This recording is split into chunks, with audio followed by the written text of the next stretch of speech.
परंतु आता हे मशीन आणलंय, हे मशीन कोणत्याही राजकीय पक्षाला दाखवलेलं नाहीये.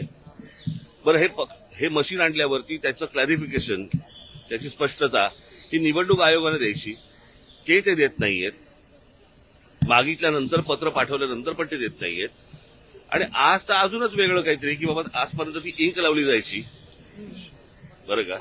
आता काहीतरी नवीन पेन आणलंय आणि ते पेनमध्ये इतक्या तक्रारी सगळ्या बाजूनी येत आहेत की तुम्ही बाहेर पडल्यावरती त्याला जर सॅनिटायझर लावलं तर ती शाई जाते.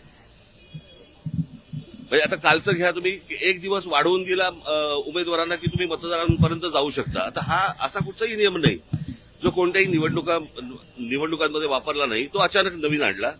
म्हणजे ते म्हणजे परत ते कशासाठी पैसे वाटायला. म्हणजे संपूर्ण प्रशासन हे सत्तेसाठी कामाला लागलेलं आहे. आम्ही आमच्या परीने जे काही करायचंय ते करतोच आहोत, बरं का. परंतु ही काही चांगली लोकशाहीची लक्षणं नाहीत.